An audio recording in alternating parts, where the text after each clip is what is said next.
The sand stretched forever under 3 dying suns, and Leanna Silverwind pressed her back against the canyon wall as another patrol ship hummed overhead like an angry insect made of metal and malice. She could feel Ember somewhere deep in the caves, behind her, and the dragon was thirsty again.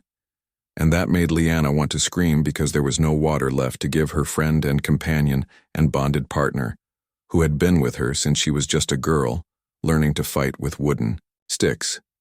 The Krell ships passed without stopping, and Leanna breathed out slowly while her hand relaxed on the crystal blade at her hip. And she wondered how much longer they could keep hiding in these red stone canyons that used to have rivers running through them back when her grandmother was young. Velthara Prime had been green once, and her people told stories around dying fires about forests that touched the clouds and lakes so big you could not see across them, and rain that fell every single day without fail, and children who never knew what thirst felt like. Now the planet was bones and dust and desperation. Leanna moved through the canyon shadows like water over stones, and her silver skin caught the sunlight in ways that would have been beautiful if anyone had been left to care about beauty anymore. And her long white hair was tied back with strips of cloth torn from her dead sister's dress. The resistance fighters called her Silverwind, because she moved fast and struck hard, and disappeared before the Krell could bring their big guns to bear. And she had killed 43 of them in the last 2 years, and it meant nothing, because for every one she killed 100 more came through the portal gates. Her people were dying, and not from Krell weapons, but from something much simpler and much more cruel. They were dying of thirst. The Krell had come 5 years ago in massive ships that blocked out the suns, and they said they wanted to mine the deep minerals, and they promised to leave the Veltharans alone if the planet would just cooperate and share resources.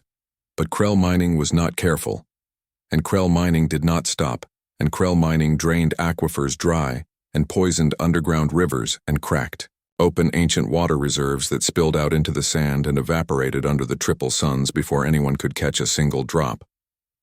The Veltharan Council had protested, and the Krell had smiled with their mandibles and deployed soldiers. Now, the council was dead and the soldiers were everywhere, and the water was almost gone. Leanna reached the cave entrance where her people hid and slipped inside past guards who nodded at her with eyes that had seen too much death, and she walked down stone corridors carved by her ancestors 1,000 generations ago when Velthara was still alive. The main cavern was full of refugees, and they looked up when she entered with hope in their faces that she hated seeing because she had no hope left. To give them, children sat in corners with bellies swollen from hunger, and lips cracked from thirst, and mothers held babies who cried without tears because their bodies had no water left to spare, and old men whispered prayers to gods who had clearly stopped listening years ago. Elder Vex approached her, and he was thin like everyone else, and his silver skin had taken on a gray tone that meant his body was starting to shut down. He said, "Leanna, we have 3 months of water remaining in the deep reserve, and after that we have nothing." She said, "I know." He said, "The Krell blockade is total and no supply ships can reach us, and we sent messages to the Galactic Council, but they said Velthara is too far away and too expensive to save, and we are on our own." She said, "I know." He said, "Perhaps we should surrender and hope the Krell show mercy." She said, "The Krell do not know that word." Elder Vex nodded slowly and walked away, and Leanna watched him go, and felt something break inside her chest that had already been broken so many times she did not think there were any pieces left. She went deeper into the caves where Ember waited, and the dragon was massive, even curled up in the largest chamber, and her scales glowed like hot metal in the darkness. And when she saw Leanna, she made a sound like rocks grinding together, but softer and full of love. Leanna pressed her forehead against Ember's snout and felt the heat radiating from the dragon's body, and she knew that heat took water to produce, and Ember was burning through her reserves just by staying alive. Dragons needed water more than any other creature, and Ember drank what would keep 10 Veltharans alive for a week, and she did it every day, and Leanna had stopped giving her full rations a month ago. Ember knew and did not complain, but Leanna could feel the dragon getting weaker through their bond, and soon Ember would not be able to fly, and then she would not be able to fight, and then she would curl up in this cave and go to sleep and never wake up. Leanna said, "I am sorry, my friend and I do not know how to save you." Ember rumbled, and the sound meant it was okay, and they would die together if that was what fate demanded. and Lyanna felt tears on her face and she was wasting water, but she could not stop. The ancient texts spoke of prophecies about skywalkers who would come from the stars and bring salvation to dying worlds, and Lyanna had read those texts as a child and believed them with all her heart. Now, she knew they were just stories that old people told to make children feel better about a universe that did not care if you lived or died. She left Ember sleeping and walked back through the caves and up to the surface where she stood on a cliff edge and looked out at the wasteland that used to be her home. The wind blew hot and dry and tasted like ash, and somewhere far away a Krell mining operation chewed through bedrock and pulled out minerals worth more than Veltharan lives. She wondered if this was how worlds ended, with not a bang but a whisper, and with people too tired to fight anymore, just laying down in the sand and closing their eyes. Then she felt it. A disturbance in the air like pressure dropping before a storm. And she looked up at the sky and saw a streak of fire falling toward the horizon, and she knew it was a ship coming down hard and out of control. The Krell scanners must have seen it too, but they did not move to investigate, and Lyanna watched the ship crash into the dunes about 10 kilometers away, and she felt something strange stir in her chest. It might have been hope, but she had forgotten what that felt like. She went back down into the caves and gathered her weapons and woke Ember, even though the dragon needed rest, and she said, "We are going to look at that crash site." Ember groaned but stood up and followed Lyanna out into the burning daylight, and the dragon spread wings that used to block out the sun, but now looked thin and fragile. They flew low over the dunes, and Lyanna scanned for Krell patrols but saw nothing, and she thought maybe the invaders were too busy ripping her planet apart to care about one crashed ship. The wreckage was spread across a kilometer of sand, and Lyanna could see it was a cargo hauler, maybe human-made from the design. And she felt her hearts beat faster because humans were traders and explorers, and maybe this one had water or equipment or something that could help. Ember landed near the main hull section, and Lyanna jumped down and drew her blade and approached carefully, because crash survivors were sometimes dangerous and desperate. She heard sounds coming from inside the wreck, and metal groaning, and then a hatch burst open, and a figure crawled out, coughing and covered in dust. It was human, and it was female, and it was alive. The human stood up slowly and looked around at the desert, and then looked at Ember, and Lyanna expected fear, but instead the human smiled and said, "Well, this is not where I meant to land." Lyanna stared and said, "You are on Velthara Prime, and this world is dying, and the Krell will kill you if they find you." The human brushed dust off her clothes and said, "Yeah, I know about the Krell, and I know about the water crisis. And I saw your planet on the way down." And she paused and pulled out a small device and looked at it and said, "But I have good news." Lyanna said, "There is no good news." The human looked up at her and grinned and said, "This planet is not out of water, and you have been drilling in the wrong places, and I can fix that." Lyanna felt something she had not felt in years, and it was dangerous and painful, and it made her want to believe.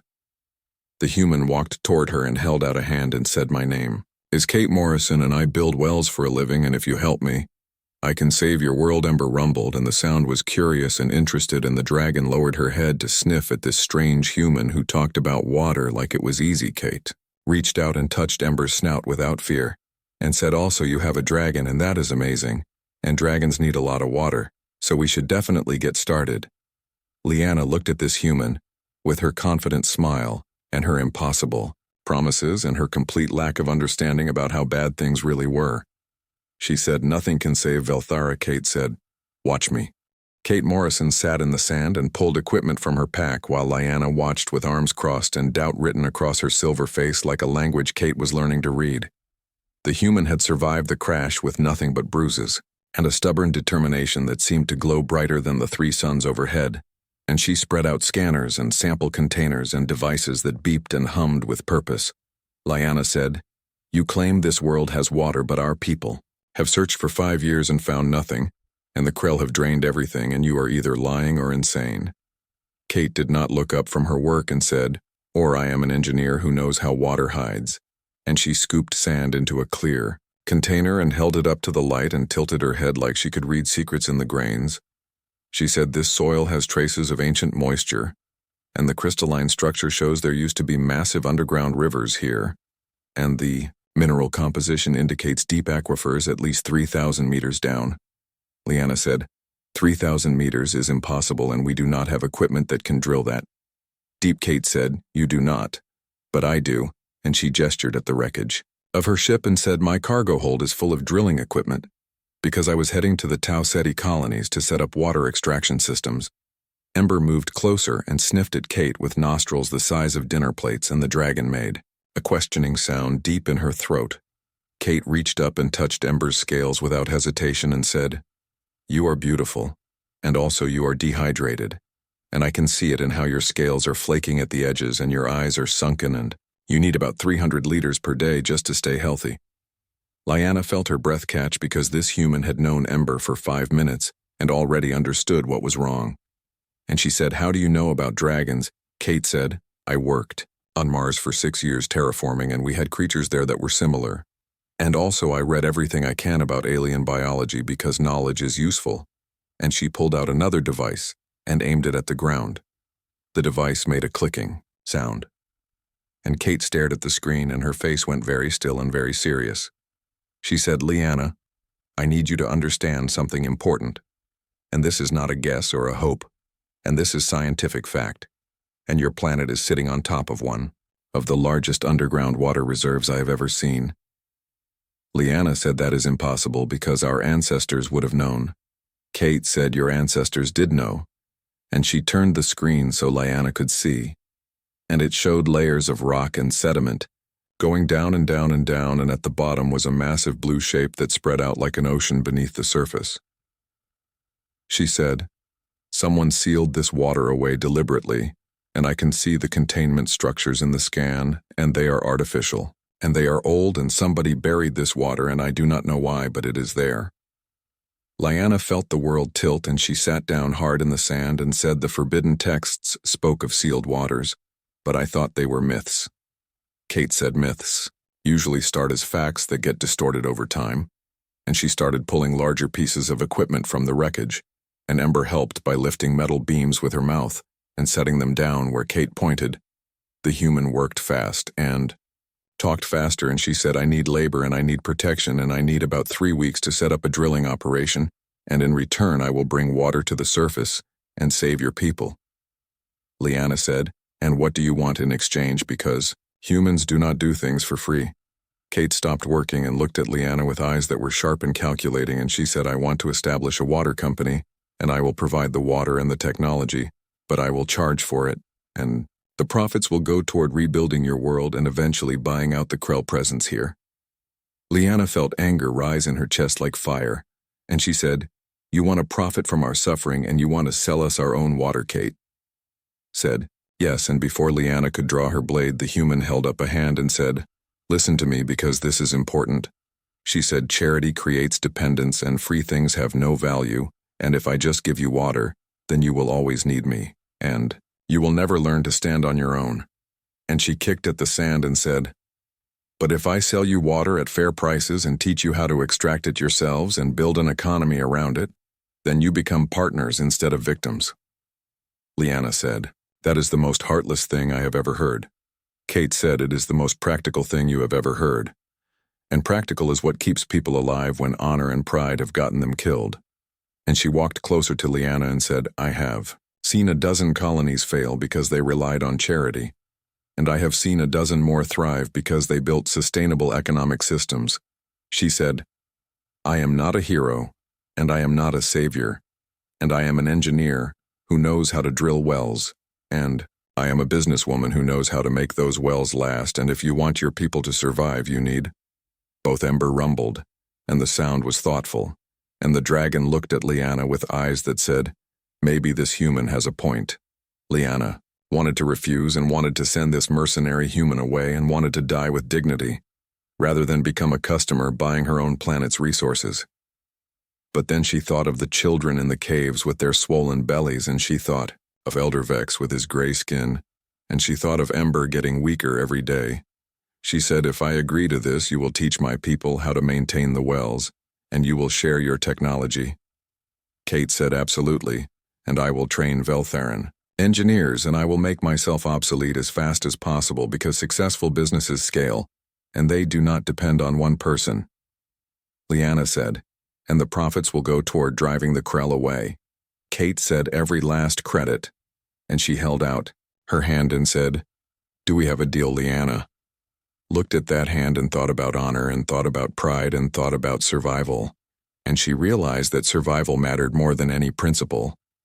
She took Kate's hand and said, "We have a deal, but if you betray my people, I will feed you to Ember." Kate grinned and said, "Fair enough. And now let us go talk to your leaders because we need labor, and we need it fast." They flew back to the caves on Ember's back, and Kate sat behind Liana and held on tight, and she kept making excited noises about the view and the flight and how amazing it was to ride a dragon. Liana found herself almost smiling despite everything. The elders gathered in the main cavern, and they looked at Kate with suspicion and fear and hope all mixed together into expressions that hurt to see. Elder Vex said, "This human claims she can find water." Kate said, "I do not claim anything. And I know I can find water," and she pulled out her scanner and showed them the images and explained about deep aquifers and drilling technology and sustainable extraction. Another elder named Sira said, "And you want to charge us for this?" Water Kate said, "Yes, because economies work better than charity, and I will explain why." She spent an hour talking, and Liana watched the elders' faces change from angry to confused to thoughtful, and Kate drew diagrams in the sand and used words like sustainability and infrastructure and market dynamics. Finally, Elder Vex said, "This is not how our people do things, and we believe in sharing freely." Kate said, "And how has that worked out for you with the Krell?" The cavern went silent. Kate said, "The Krell came here expecting you to roll over, and they took your water because you did not put a price on it and you did not defend it as an economic resource, and they saw weakness where they should have seen competition." She said, "I am not asking you to become cruel, and I am not asking you to become greedy, and I am asking you to become players in a galactic economy instead of victims of it." Elder Sira said, "And if we refuse," Kate said, "then I will take my equipment and leave, and you will die with your principles intact, and the Krell will strip your planet bare, and in 100 years nobody will remember Velthara existed." Liana said, "We accept her terms." The elders looked at her, and Elder Vex said, "Liana, this is not just your decision." Liana said, "I am the one who fights the Krell every day, and I am the one who watches our people die, and I'm tired of honor that leads to graves." And she looked at each elder and said, "We are choosing survival, and if that makes us less noble, then so be it." The cavern was quiet for a long moment, and then Elder Vex nodded slowly and said, "Very well, and we will provide the labor you need." Kate said, "Excellent, and we start tomorrow at first light." And she looked at Ember and said also, "I need about 50 liters of water for your dragon because she is going to help us, and she needs to be strong." Elder Vex hesitated and then nodded and said, "We can spare that much." That night, Liana found Kate sitting outside the caves looking up at the stars, and the human was making notes on a data pad. Liana said, "You really think this will work?" Kate said, "I know. It will work because water does not lie and physics does not care about politics, and if we drill deep enough, we will hit those aquifers." She said, "The hard part is not finding water, and the hard part is convincing people that survival is worth more than pride." Liana sat down next to her and said, "My people are not used to your human ways." Kate said, "They will learn." And she looked at Liana and said, "You are already learning because you made the hardest choice a leader can make." Liana said, "What choice?" Kate said, "You chose to save your people instead of your principles, and that takes more courage than any battle." They sat in silence and watched the stars, and somewhere far away, a Krell. The drilling rig took shape over 6 days, and Kate worked alongside Veltharan refugees who had never seen human technology and did not understand why she insisted on doing things in specific ways. A young Veltharan named Mira said, "Why do we need to anchor the rig so deeply? And it seems like wasted effort." Kate wiped sweat from her face and said, "Because when we hit water at 3,000 meters, the pressure will be enormous, and if this rig is not anchored, it will tear itself apart and kill everyone nearby." Mira went pale and got back to work. The construction site was in a narrow canyon that provided some cover from Krell aerial patrols, and Ember kept watch from the ridge above, and her copper scales caught the sunlight like a beacon that said, "We are here, and we are not hiding anymore." Lyanna coordinated the work crews and settled disputes and kept people moving even when they were exhausted, and she found herself thinking in terms Kate had taught her about efficiency and resource management and timeline optimization. It felt strange and practical, and it worked. On the fourth day, a Veltherin named Dex approached Kate while she was calibrating the drill head, and he said, "I do not trust you, human, and you are here to exploit us." Like the Krell. Kate did not look up from her work and said, "The difference is I am teaching you how to do this yourselves, and the Krell never taught you anything except how to die." Quietly, Dex said, "You are still charging us for our own water." Kate finally looked at him and said, "Yes, and do you know why?" And she gestured at the drilling rig and said, "This equipment cost me 2 years of savings, and the knowledge to use it cost me 6 years of education, and the risk I am taking by being here could cost me my life." She said, "I am not charging you for water, and I am charging you for the infrastructure that extracts it and the expertise that makes it possible, and the ongoing maintenance that keeps it flowing." Dex opened his mouth to argue, but Kate held up a hand and said, "When this well is operational, I will charge you 1/10 what the Galactic Water Corporation charges colony worlds, and I will train 50 Veltharans to build their own rigs, and in 5 years, you will not need me at all." She said, "That is not exploitation, and that is investment, and there is a difference." Dex stared at her and finally nodded and went back to work, and Lyanna watched the exchange from across the site and felt something like respect growing in her chest. By the 8th day, the rig was complete, and Kate stood before it like a general before an army, and she explained to the gathered Veltharans how it worked. She said, "The drill will go down in sections, and each section is 500 meters, and we will drill 6 sections to reach 3,000 meters, and the drill bit is made of compressed diamond, because nothing else can cut through that much rock." A child asked, "How long will it take?" Kate said, "If everything goes perfectly, 3 weeks, and if things go wrong, maybe never, but we are going to assume everything goes perfectly." They started drilling at dawn, and the rig roared to life with a sound like thunder wrapped in metal, and the ground shook and dust rose in clouds, and Kate watched her instruments with eyes that never blinked. Lyanna stood beside her and said, "You look worried." Kate said, "I am always worried when drilling, and 1,000 things can go wrong, and the drill bit can shatter, or we can hit a gas pocket, or the rock can be harder than expected," and she wiped her hands on her pants and said, "But worrying keeps me careful, and careful keeps people alive." The drill bit chewed through rock at 20 meters per hour, and Kate adjusted the speed and the pressure and the cooling flow with the precision of someone who had done this 100 times by nightfall. They had reached 200 meters, and the Veltharans cheered, but Kate did not celebrate, and she said, "We have barely started. And the easy rock is at the top." On the 10th day, they hit the first problem at 800 meters, and the drill bit encountered a layer of rock harder than anything Kate had seen, and the progress slowed to 5 meters per hour. Kate cursed in 3 languages and ran calculations and finally said, "We need to change the drill bit to a tungsten carbide composite."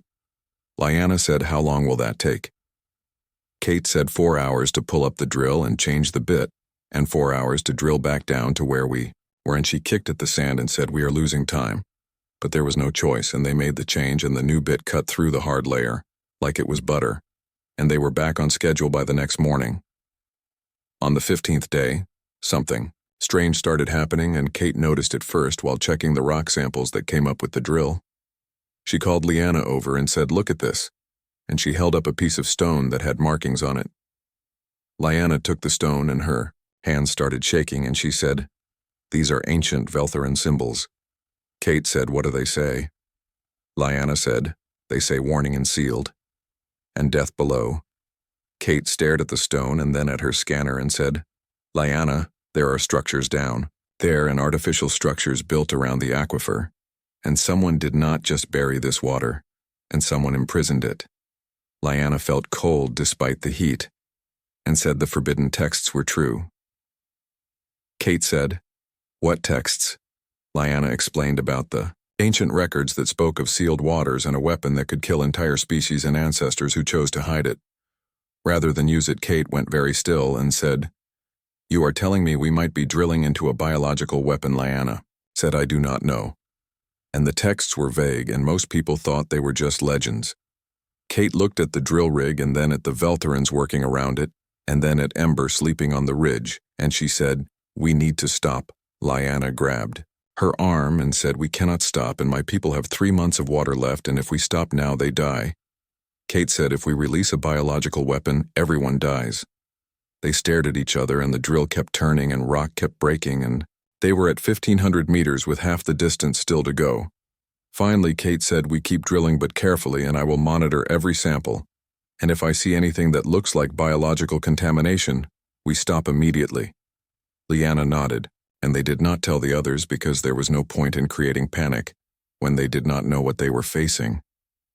The drill reached 2,000 meters on the 18th day, and Kate had not slept in 40 hours, and her hands shook as she examined each rock sample under her portable microscope. Lyanna brought her water and food and said, "You need to rest." Kate said, "I will rest when we know what is down there." At 2,500 meters, Kate found the first traces, and they were microscopic organisms frozen in the rock, and she ran every test she had, and the results made her sick. She found Lyanna and said, "We have a problem." Lyanna said how bad. Kate said, "These organisms are designed to attack Krell neural systems, and they are incredibly sophisticated, and whoever made them understood biology at a level that makes human science look primitive." She said if these things get into the water supply, and if the Krell drink it, they will die in days, and their nervous systems will dissolve, and it will be the most painful death imaginable. Lyanna said, "Good." Kate said, "No, not good, because we do not commit genocide and we do not become the monsters we are fighting." Lyanna felt anger flash hot and said, "The Krell are killing my people, and they deserve whatever happens to them." Kate grabbed her shoulders and said, "Listen to me, because this is important, and if we release this weapon, we become exactly what the Krell are, and we become invaders who kill without mercy, and is that who you want to be?" Lyanna wanted to say yes, and wanted to say the Krell deserved death, and wanted to say anything that saved her people was justified. But she looked into Kate's eyes and saw something that looked like faith in her, and she thought about what kind of person she wanted to be when this was over. She said, "What do we do?" Kate said, "We drill carefully, and we map where the contaminated water is, and we seal it separately, and we find clean aquifers, and we save your people without becoming murderers." Lyanna nodded and said agreed. They reached 2,800 meters on the 20th day, and that was when the Krell noticed something was wrong. 3 patrol ships appeared over the canyon, and they scanned the drilling site, and one of them sent a message demanding to know what the Veltherans were doing. Lyanna sent back a message saying they were mining for minerals, and the Krell ships hovered for 10 minutes and then left.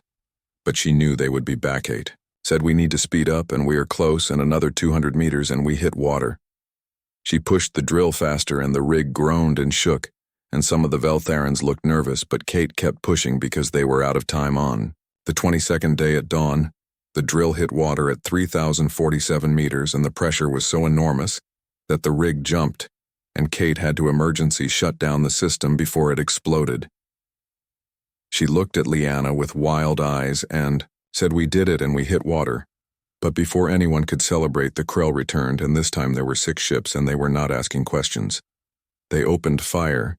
Ember launched from the ridge with a roar that shook the canyon walls, and her plasma breath turned the first Krell ship into a falling meteor of molten metal. Lyanna shouted for everyone to take cover and grabbed her crystal blade and ran toward the rig where Kate was still working. Kate said, "I need 2 minutes to open the valve and release the pressure, and if I do not do this, the well will collapse." Lyanna said, "You do not have 2 minutes. Kate said, "Then you better keep them busy." Ember twisted in the air and caught a second Krell ship with her claws. Kate stood in what used to be a dead canyon and watched Veltherans build the first water distribution center, and they worked with an energy she had not seen before because hope was a powerful fuel. Lyanna had chosen the name Morrison Aqua Solutions after 3 days of arguing, and Kate had wanted something simple, but Lyanna insisted the company needed to honor the human who had saved them. Kate said, "It makes me sound like a corporate overlord." Lyanna said, "You are a corporate overlord now, and you might as well own it." The first well produced 8,000 liters per hour, and Kate had built storage tanks and filtration systems and a pipeline network that spread out like veins across the canyon floor. She taught Veltheran engineers how to maintain the equipment and how to read the pressure gauges and how to spot problems before they became catastrophes. And they learned faster than any students she had ever taught. A young engineer named Torrin said, "Why do you share this knowledge so freely when you could keep it secret and maintain control?" Kate said, "Because control built on secrets is fragile, and control built on competence is eternal, and I want you to be able to do this without me." She established pricing that Veltharans could afford, and 1 liter cost 1/10 of a credit, and families could buy weekly allotments and businesses could purchase bulk rates. And slowly, the economy started moving again. Some Veltharans complained that water should be free, and Kate sat with them and explained economics until they understood or at least stopped arguing. She said the credits you pay go into 3 pools, and 1/3 funds maintenance and operations, and 1/3 funds expansion to build more wells, and 1/3 funds weapons and ships to fight the Krellin. Old Veltharan named Kess said, "So we are buying our own liberation." Kate said, "Exactly, and you are investing in your future instead of waiting for someone to save you." The money started flowing, and with it came power. Kate bought salvaged weapons from passing traders and hired mercenary pilots who were willing to fight for credits, and she established supply lines with neutral colonies that the Krell could not blockade. Lyanna used the funds to arm her warriors with better equipment and train new fighters and establish outposts across the planet. Morrison Aqua Solutions became more than a water company, and it became the heart of the resistance. On the 30th day after the first well came online, Kate was supervising the construction of a second drilling site when Lyanna found her with a worried expression. Lyanna said, "We found something while drilling test holes, and you need to see this." They flew on Ember's back to a site 20 kilometers away, and Kate climbed down into a partially excavated cavern, and what she saw made her stop breathing.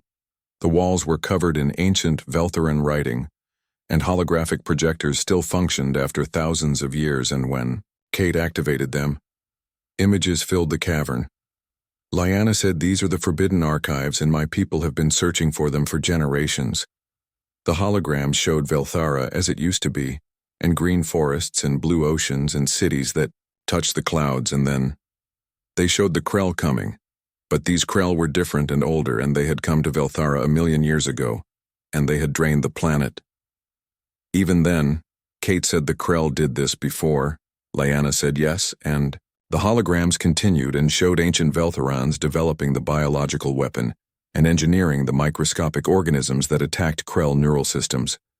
The holograms showed debates and arguments and finally a decision, and the ancient Veltharans had sealed the weaponized water deep underground and restored their planet using clean aquifers, and sworn never to use the weapon. Kate said they chose mercy over vengeance. Lyanna said, and then they forgot, and generations passed, and the knowledge became myth, and when the Krell returned we had no memory of what our ancestors had done. The final hologram showed an ancient Veltharan leader, and her message was clear even across the centuries, and she said, "We sealed this weapon because using it would make us no better than our enemies, and we choose to be better, and we trust our descendants to make the same choice." Lyanna stood in the darkness and said, "But we are dying, and my people are suffering. And how can mercy be the right choice when it costs us everything?" Kate said, "Because mercy defines who you are, and vengeance only defines who you were fighting." They stood in silence, and the holograms faded, and somewhere above them Ember waited patiently. Kate said, "We need to seal the contaminated aquifers permanently, and we need to make sure no one can ever access that weapon." Lyanna said, "What if we need it?" Kate said, "You will never need it, because we are going to win this war without becoming monsters." And I promise you that. Lyanna wanted to believe her, but doubt was a heavy weight. They returned to the main settlement, and Kate called a meeting of the company leadership, and she explained what they had found. Elder Vex said, "Perhaps we should keep the weapon as insurance." Kate said, "Insurance implies we might use it, and we will not. And the moment we consider using a genocidal weapon is the moment we lose our right to call ourselves the good side." Sira said, "The human is right, and our ancestors made this choice, and we must honor it." They voted, and the decision was unanimous, and they would seal the contaminated aquifers and focus on clean water extraction. But that night Lyanna could not sleep, and she walked to the edge of the settlement and stared at the stars. A Veltharan Warrior named Drake found her there, and he said many of us do not agree with this decision. Lyanna said the decision has been made. Drake said you could change it. And you are Silverwind, and you are our leader, and if you ordered us to use the weapon, we would follow. Lyanna felt temptation curl around her heart like smoke, and she thought about her dead family and her dying people and how easy it would be to just say, yes. She said no, and we follow the plan and we win, without the weapon. Drake looked, disappointed, but nodded and walked away. The next morning, Kate discovered the second well had been sabotaged and someone had damaged the filtration system, and contaminated water had mixed with the clean supply. She immediately shut down the well and tested the water, and her face went pale. Lyanna said, "How bad?" Kate said, "There are traces of the biological organisms in this water and not enough to harm Veltharans. But if any Krell drink it, they will die." Lyanna said, "Who did this?" Kate said, "Someone who wants to weaponize our water supply, and someone who thinks they are helping." They searched the settlement and found evidence that Drake and 3 other warriors had accessed the second well site during the night. Lyanna felt rage and betrayal war inside her chest, and she found Drake in the training grounds. She said, "What did you do?" Drake said what needed to be done. "And the Krell deserve death, and now we have a weapon that will kill them without risking our people." Lyanna hit him hard enough to knock him down, and she said, "You betrayed everything. We are trying to build." Drake said, "I am trying to save our people." Lyanna said, "By becoming exactly like the Krell, and by using biological weapons, and by committing genocide, she stripped him of his rank and imprisoned him and the other 3 warriors. And she announced to the settlement that anyone who attempted to weaponize the water would be exiled." Some Veltharans agreed and others looked uncertain, and the unity they had built felt fragile. Kate worked for 2 days to flush the contaminated water from the system and seal the connection to the weaponized aquifer, and she installed new security measures and trained specific people to monitor for contamination. She said to Lyanna, "This is going to be a constant fight, and there will always be people who want the easy path to victory." Lyanna said, "I know, but we have to be better." On the 40th day, the Krell launched their largest attack yet, and 12 ships came through the atmosphere, and they targeted Morrison Station directly. Ember led a flight of 5 smaller dragons that Lyanna had recruited from wild populations, and together they engaged the Krell in the sky. Above the settlement, Kate ran to the main well controls, and she had been preparing for this, and she had installed emergency protocols. She diverted water from 3 wells simultaneously and created massive geysers that shot hundreds of meters into the air. Then she signaled Ember. The dragon broke from the aerial battle and dove toward the geysers, and her plasma breath superheated the water into steam that rose like a wall. The Krell ships flew into the steam cloud, and their sensors failed, and their targeting systems went offline, and their hull plating began to melt from the heat. 3 ships crashed immediately, and 4 more retreated with damaged engines, and the remaining 5 tried to fight, but the dragons picked them off one by one. When the battle ended, Ember landed near Kate, and the dragon was wounded with burn marks across her wings, but she was alive and stronger than she had been in years. Kate pressed her forehead against Ember's snout and said, "Thank you, my friend." The settlement celebrated, but Kate knew this was not the end, and the Krell would return with more ships and heavier weapons. She called Lyanna and Elder Vex and the company leadership together, and she said, "We need to change our strategy." Lyanna said, "What do you mean?" Kate said, "We have been thinking like defenders, but we need to think like competitors, and the Krell are here for profit, and we need to make their occupation unprofitable." Elder Vex said, "How do we do that?" Kate smiled and said, "We use the one weapon humans have perfected, and we use economics." Explained her plan, and it was audacious and complicated, and it relied on things the Veltharans barely understood. But Lyanna listened and slowly began to smile. Beth Crawford brought 7 merchant ships, and each one carried cargo that had nothing to do with weapons, and everything to do with war. Kate met with her in the Morrison Station Command Center, and Beth spread out holographic displays that showed mining contracts and mineral prices and shipping routes. Beth said the Krell occupy Velthara because it is profitable, and they extract rare minerals worth millions of credits, and they sell them across the galaxy at premium prices. Kate said, "So we make it unprofitable." Beth said, "Exactly. And my consortium controls 40% of the rare mineral market, and we are prepared to flood the market with cheap alternatives and crash the prices. Lyanna said that will hurt your profits. Beth said short term yes, but long term. The Krell are bad for everyone, and they use military force to undercut fair competition, and they need to learn that violence is more expensive than negotiation. Kate said, what else? Beth said, we offer to buy out their mining contracts at current market value, and we offer their workers better paying jobs on human colony worlds, and we establish trade routes that bypass Krell space entirely. She said we strangle their economy until staying on Velthara costs more than leaving. Elder Vex said this could take years. Beth said it will take 6 months, and the Krell are not as financially stable as they pretend, and their empire is held together by profit margins.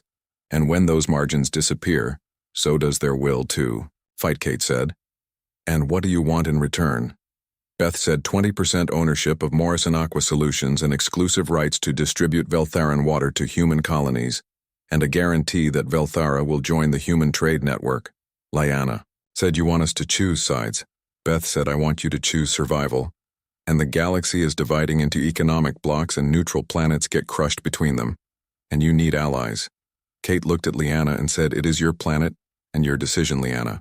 Thought about honor and independence and the pride of standing alone. And then she thought about children with water to drink and cities being rebuilt and a future that did not end in extinction. She said, we accept your terms. The economic war began immediately, and human companies flooded the market with synthesized minerals that were cheaper and higher quality than anything the Krell could mine.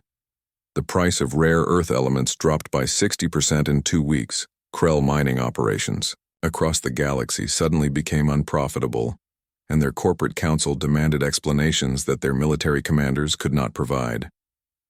Beth sent a message to the Krell command ship orbiting Velthara, and she said, your operation here is costing you 3 million credits per day, and that number will increase, and we are prepared to negotiate a peaceful withdrawal.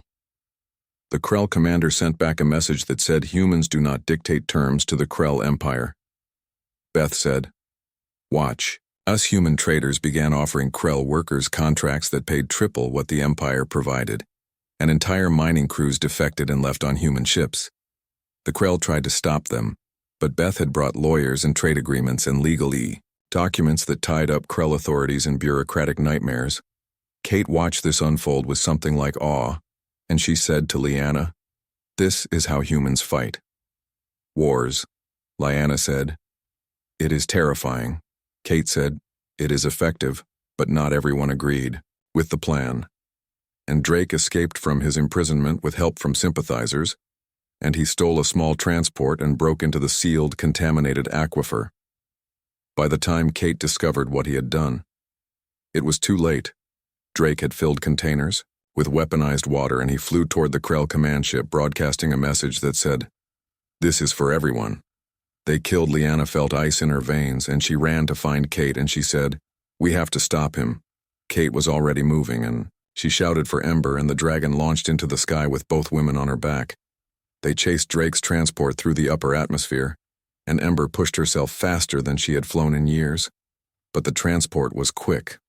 Drake reached the Krell command ship, and he launched his containers toward their water intake systems. Lyanna screamed for him to stop, but Ember moved faster, and the dragon intercepted the containers with her claws and crushed them, and the weaponized water spilled into space, where it froze instantly into crystals that drifted harmlessly away. Drake's transport turned, and he stared at them through the view screen, and his face showed rage and betrayal. He said, you saved the Krell, and you protected the ones who killed our families. Lyanna said, I protected our souls, and there is a difference. Drake said, you are a coward. Lyanna said, I am trying to be better than my enemies, and you should try it.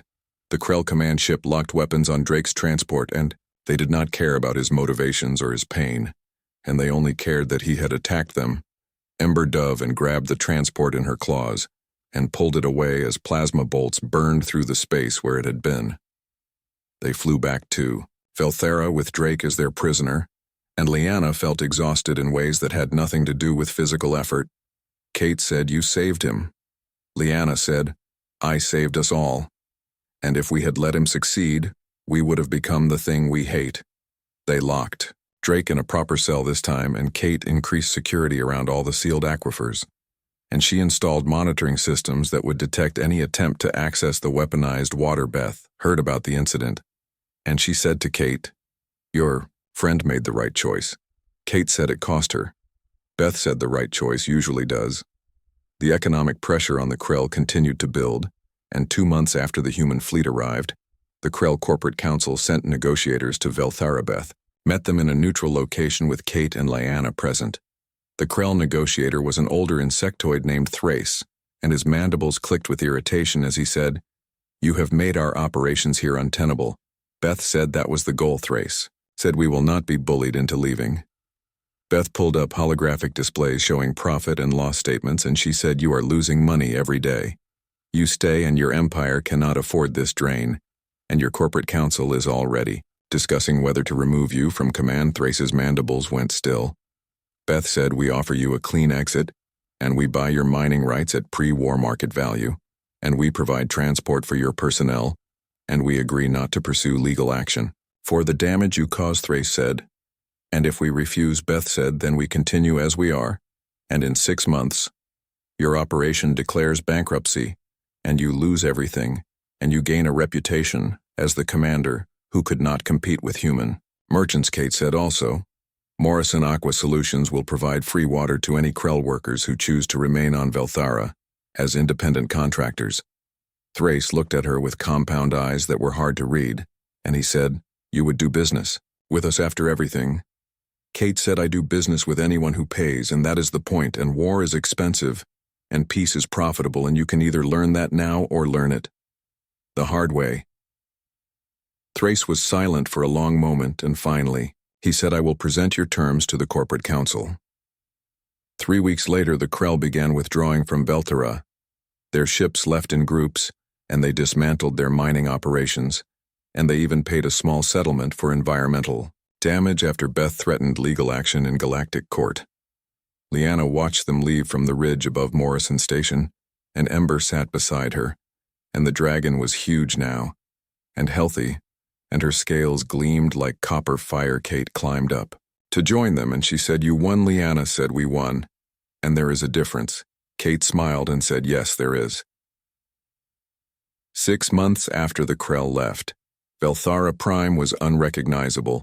Morrison Aqua Solutions operated 47 wells across 3 continents, and water flowed to every settlement, and village cities that had been abandoned were being rebuilt, and forests were being planted, and children played in artificial rivers that Kate's company had created.